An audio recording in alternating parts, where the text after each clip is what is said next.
Mon prénom, Marcel.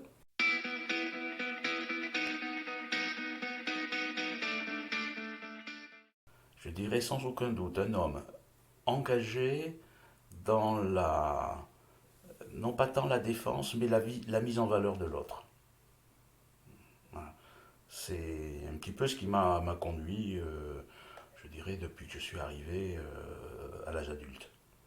Comme je suis aussi du signe du cancer, je n'attaque pas mes adversaires billes en tête.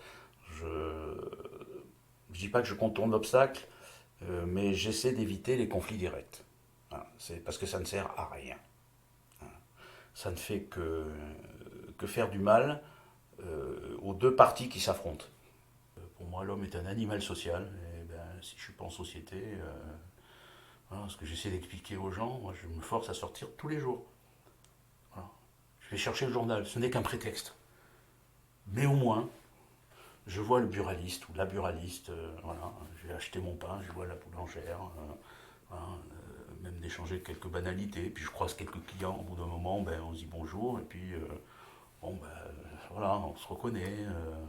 Je pourrais pas vivre en ermite, hein, pas, c'est pas possible.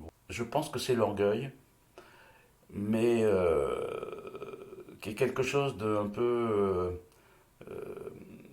je dirais que je combats en permanence et qui ne se voit pas, parce que c'est plus un orgueil intérieur d'un individu qui se sent homme, enfin humain d'abord. Voilà. C'est pas par rapport à un parcours professionnel, à un niveau social, à des responsabilités. Non, rien à voir. C'est vraiment par rapport au soi intérieur. Je dirais rien. Non, c'est autant on peut définir des défauts, parce que ça prend le pas un peu au quotidien. Autant les qualités, ben, je dirais, c'est celles que les autres m'attribuent éventuellement. Donc à partir de là, je sais pas. J'essaie d'être sincère, c'est quelque chose d'important. Transparent au maximum. Je dirais la haine que des personnes expriment, soit à l'encontre d'un individu, soit à l'encontre d'un groupe d'individus. Pour moi, c'est extrêmement pénible. Donc c'est la haine, c'est aussi l'indifférence que je vois beaucoup trop sur le devant de la scène dans la vie de tous les jours. Voilà, on est indifférent à la misère de l'autre. C'est vrai que souvent on ne sait pas comment pallier cette misère, mais il y a des choses quand on est engagé d'une certaine manière dans la société, dans la vie publique, on a aussi un devoir, c'est de trouver des solutions pour aider ceux qui sont dans la difficulté, ceux qui sont dans la peine, pour non pas seulement les secourir, mais les faire grandir. Et bien quand je lis le bonheur dans les yeux des autres. Voilà. C'est aussi le fait de partager quelque chose. C'est pas seulement le partage, on va dire, du pain et du vin qui sont. Non, non.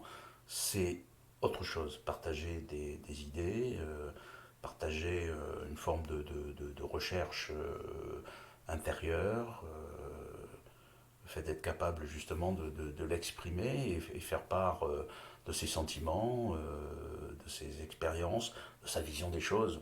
Écouter l'autre. Faire preuve de tolérance. C'est un terme qu'on entend pratiquement plus. Voilà. C'est ouvrir son intelligence et son cœur.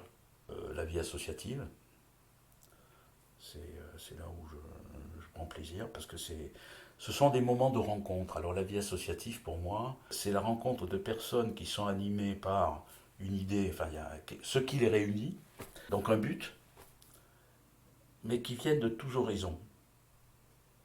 Hein. Donc qui apportent des expériences, des aventures, une conception de la vie toutes différentes et qui nous permettent de mettre des choses en commun, d'échanger. Oui, oui. Alors, moi, je ne suis pas du tout musicien. Je suis incapable de jouer d'un instrument de musique. Mais j'ai toujours aimé écouter de la musique. Je Je m'aperçois qu'aujourd'hui, ben, j'ai quand même une discothèque assez importante. Et j'aime beaucoup la découverte de compositeurs français ou étrangers peu connus parce que en musicologie, petit à petit, on arrive à redécouvrir, je dirais, tout un patrimoine musical. Et je salue en particulier là, le travail extraordinaire qui est fait par le Centre de musique baroque de Versailles.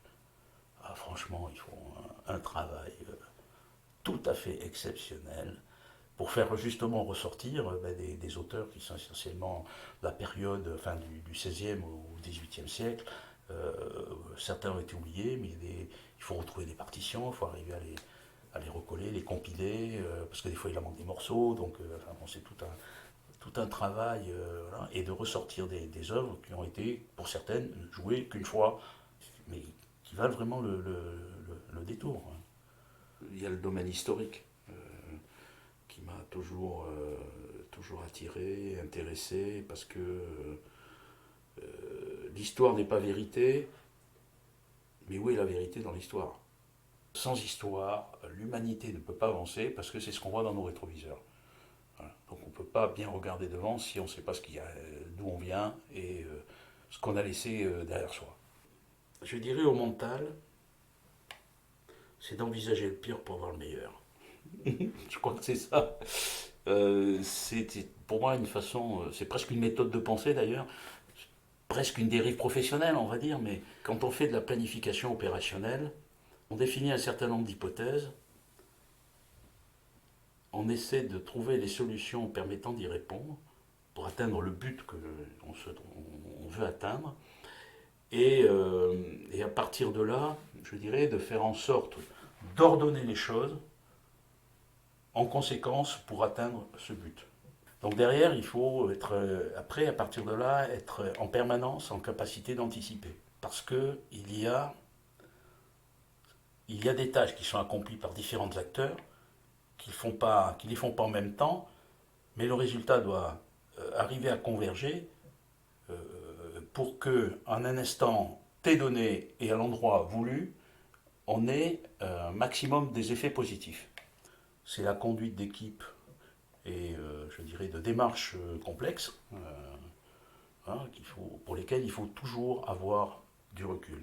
Au moment où je me suis occupé donc de ces programmes d'équipement militaire, et je vais dire pourquoi.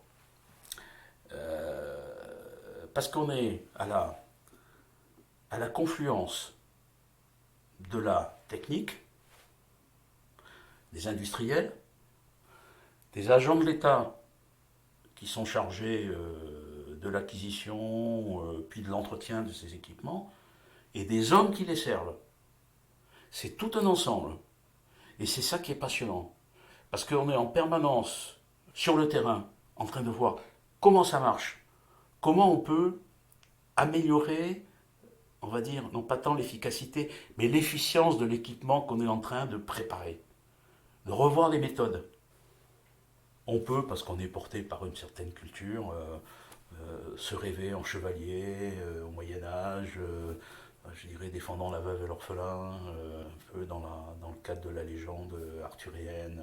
On est dur avec son ennemi, mais on est miséricordieux vis-à-vis de lui. Voilà. Donc, savoir se battre tout en retenant les coups et en lui permettant principe chinois, de sauver la face. Toujours.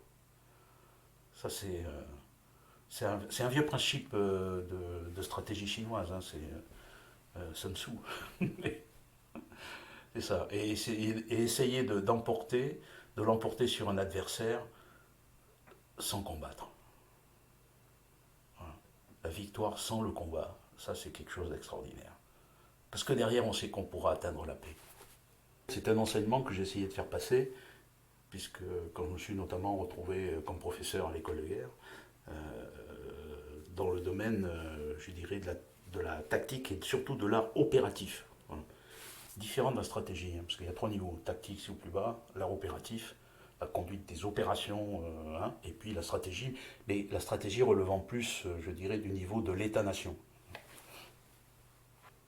Je dis, l'état militaire, c'est comme un prêtre avec l'état ecclésiastique. Donc, il y a, il y a quelque chose d'un peu particulier.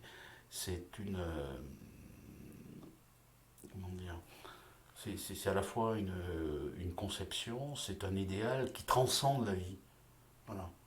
Et c'est compliqué à faire comprendre, hein, je crois encore plus aujourd'hui. Parce que pour les jeunes, la guerre, c'est loin.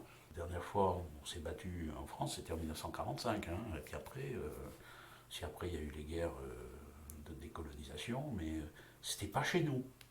Voilà. Donc cette prise de conscience, je pense qu'elle n'existe plus. La sincérité. Ouais, ouais, c'est ça. L'honnêteté. Voilà. C'est à la fois l'honnêteté intellectuelle, morale, puisque ça en fait partie, financière, le comportement. Voilà, tu ne voleras point. Voilà, ça fait partie des commandements de base donnés à l'humanité, quelle que soit la religion d'origine. J'ai essayé de rendre les choses justes et que les gens se sentent à leur place, là, là où vous devez être, et en faire progresser le maximum.